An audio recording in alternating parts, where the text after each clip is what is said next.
What's up? What's up? It's your boy Sneaky Q. We back again with MOT Magazine with our artist spotlight. We got a special guest for you guys today. Virginia recording artist, Erikka J. What's up? They say you can't choose your family. I look around my circle to see I've chosen wisely. How you doing, Erikka? I'm doing all right. How about you, Kwame? Good. You enjoying this nice rainy weather down here in Atlanta, Georgia? Not at all. I happen to come the rainiest week of the spring, I'm sure, but it's all good. I love Atlanta. And the coldest. Yes. The temperatures drop. Yeah, man. I don't like it. All right, so let's get into this music. Yes. You from Virginia?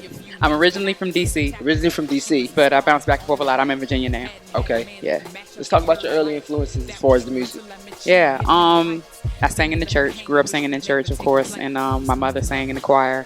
My grandmother as well. But as far as like artists, my main influences I cite are Billie Holiday, Sade. My mom played her a lot growing up. Anita Baker, and of course Mary J. Blige. So you got an old soul. I do. I think so. You think so? I think so. Because I read something about you. You said that you really, really, really love Billie Holiday. I do. Yeah. Love Billie. What about Billie Holiday made you like grasp and have something to go against? Yeah. When I was in 10th grade, I was going to Duke Ellington School of the Arts in D.C. and I had to read her autobiography, and it just like changed my life. Like, I don't know. For me, like her voice is so unique. She has such a niche, like nobody can duplicate her sound to this day. And even though she had such a rough life, she put that into her vocals. And I mean, she's just dope. I don't know how else to explain it. And one thing else, her music is timeless. Absolutely. You think of like one of my favorite songs of hers is Strange Fruit, because it was just so different. And it still applies today with a lot of the things that we have going on, so yeah. So obviously, your music career started in church. A lot of artists that I come in contact with, that we work with, their early music came from the church. Absolutely. Yeah. Why is that? I mean, I think, if you come from a spiritual background, you probably went to church, and I mean, music is a large part of the faith. I mean, people express their emotions and they give praise, and they express their sorrows through music. So if you started going at a young age, you were around it then, and you probably sang in the choir like I did, and that's when you kind of discover how that you can sing. So I think that's probably the main thing. Starting off as a kid, that's like the first place you get introduced to singing, really. Right. Whether it's the choir, whether your mom might have been in the choir, yeah. Or that's like your first dose of singing. Yeah, I didn't actually know that I was good though until I was in like 8th grade. 8th grade. I mean, because in church, everybody's like, "Yeah, baby, good job," So I mean, whatever. But I was humming in a locker room going to Sousa in Southeast DC, and I was real shy. And some girls was like, "That sound good. You were good." I was like, "Really?" It was. So like your whole demeanor is like DC swaggish, kind of, sort of. I guess, yeah. It kind of doesn't fit the mold of like an R&B singer or something like that, Yeah, I guess so. Yeah. It's more like swaggy out. So do you think that just came from just growing up in the DC area? I think so. Of course. I mean, that's me. That's who I am and where I'm from. But also, like, even though I'm a soul R&B artist, I'm very hip hop influenced. Yeah, I love hip hop, and I listen to more hip hop sometimes than R&B. So that's what I was gonna say. I was like, if you see you think like, oh, it's more hip hop, but then you like a soul artist. Yeah. So it's kind of like you give that effect where it looks one way, but it's totally different. Yeah. So obviously in your career early on, you've had like some success. Mm-hmm. You opened up for Cassette Michelle. I did. How was that experience? And that was dope. What did you gain from that opportunity? Yeah. That was probably my longest solo set where it was like just me. It was a 45-minute opening. So I did my own thing for 45 minutes to a sold out house. Yeah. So that was just crazy with a full band. And I don't know, I guess just having that experience was just priceless, to be able to have that level of exposure and to be able to really have my own like full show where it wasn't just, at a little club, like it was like a show. So it was dope. So I read something on you that said that you make music that's relatable. Yep. How important is it that your music be relatable to maybe you or to your audience, or to your core fans? Oh, it's everything. You know, music to me, it needs to be genuine. It comes from your experiences or things that you've witnessed. And I like to touch people with my music and sing some things that are honest to me. I have to be honest with my music. So I want the messages that I get to either make people feel good, or if it might be something that's not a good topic, something that's sad, I mean, that's real, you know, and I want people to be able to relate to that. And just knowing like you're not alone feeling that way, it got me through some tough times. So I hope to do the same. So I'm gonna ask you this question. Okay. Today's music, do you think it's relatable as a whole? You think all the music that we listen to, you listen to, whether it's hip hop, whether it's R&B, do you think it's relatable to the people that's listening? Or you think just people put music out just with a dope beat and just saying some words that you really don't know what's going on? Yeah, I think it's all of that. I do believe, I don't hate on it. Like, I feel like it's a time and a place for everything. You know, if you out in the club and you want to turn up, you should be able to do that and just party and have fun. You know, like people talk about the state of music today. We had that type of music, you know, back in the 90s too, when it was, you know, some substance. I always say that I feel like the issue with today's music is the lack of balance. So, you know, you can have the ignorant stuff that's just a dope beat just to sell. That's cool. It has a time and a place. But when you have your mainstream that doesn't also have the music that's getting the attention, that gives positive messages and feeds souls, then that's where you have a problem. So how important do you think it is to make sure the messages are positive? I think it's very important. Like I said, not every single song has to be that way. But I just think that having balance in everything, in life and in what you feed yourself, is very important, you know, spiritually. So I just hope that I'm seeing some of that come back, you know, with people like J. Cole and Kendrick Lamar getting the success that they've had, you know. So hopefully some of that is starting to come full circle. But yeah, if I see the balance reestablished, then I ain't mad. You know, go get your money and have fun.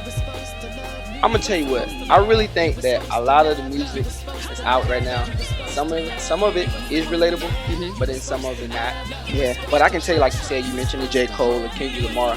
Like a lot of Drake's music is a lot relatable too. Yeah. To like a lot of different people, whether it's, you know, it's honest. Yeah, it's honest music. Yeah. It's honest music. So you can't help but respect that and understand it. Right.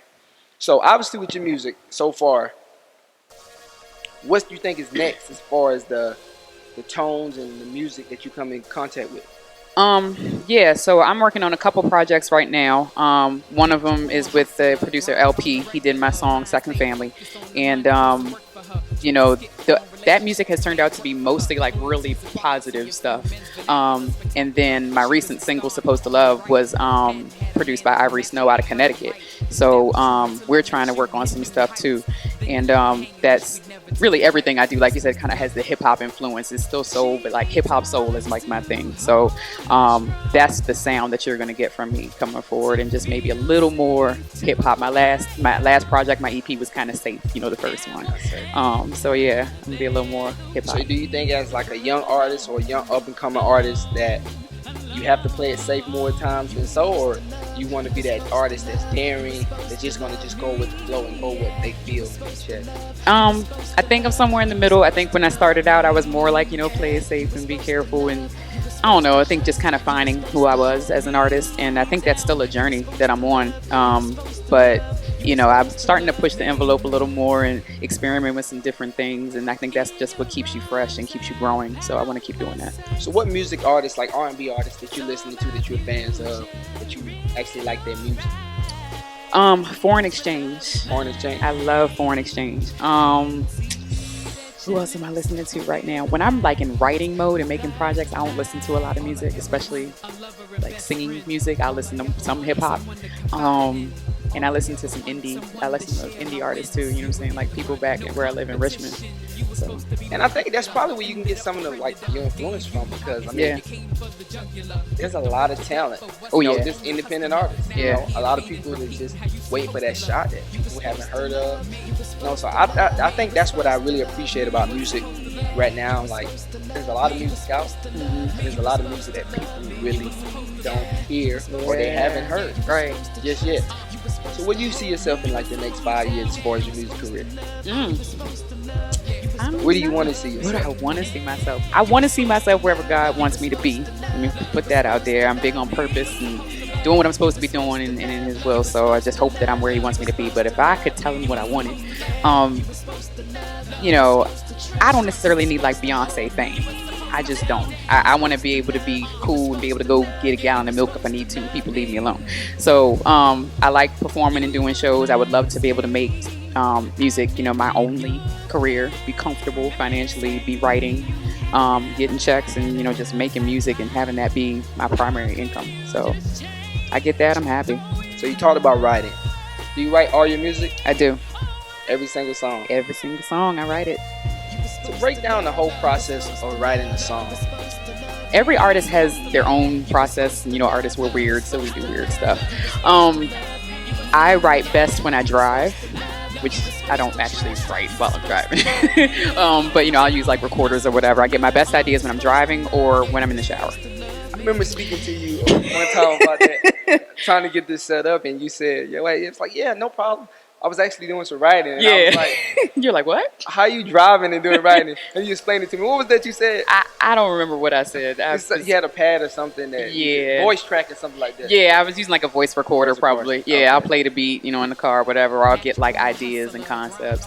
But yeah, so I personally write better alone. There are some people that write better in the studio. I don't like a whole lot of people around when I'm trying to create. And I don't know, it just depends. But those are kind of like my big things. I still write on pen and pad. I can't do the phone thing. I tried. For some reason, I'll be on social media on my phone all day. When I need to write, I need something tangible. So you think moving forward, you're going to continue to write in all your tracks? I mean, I would like to, but I'm a fan of just music. So, you know, if somebody approached me with something dope and it fit my voice, I mean, sometimes, you know, you may be a writer, but you might write something. I've written something that wasn't really good for my voice necessarily, so I might give that to somebody else. And if, you know, somebody had something similar where it worked for my voice, but I didn't write it, I'm not completely opposed. I'm not so, like, filled with ego that I have to write everything I sing. So. But you don't mind getting something that somebody might say, "Hey, Erikka, I think this fits your mode of your music," and stuff like that, and vice versa. I'm picky, so I will probably give input. I'll probably end up co-writing it because I have to have some input, and especially on the arrangement and the harmonies and, you know, the vocal production, that has to be my own. So I'll probably do that. So actually, I guess I probably would write it. Do you have any like showcases or any type of concerts, anything coming up soon? Yeah, the biggest one that I have coming is I'll be at Blues Alley in DC. That's a staple venue in DC. So I will have my own show there. That'll be dope. 2 shows, one at 8 and one at 10 on June 24th. So I'll have that up on my website. Might have to make it out of DC. Yeah. Their tickets are actually already on sale on Blues Alley's website. So that's good. Yeah. So what I want you to do now, I want you to tell everyone where they can find your music, all your social media, stuff like that. Promote the single. Absolutely. So I'll start with the single. It's Supposed to Love is the name of the single, produced by Ivory Snow. And that one I talked about being more hip hop, and that one I was proud I actually sang and I rapped on that one. So we're going to be looking at doing a video for that soon, so keep it locked. But ErikkaJ.com is ErikkaJ.com.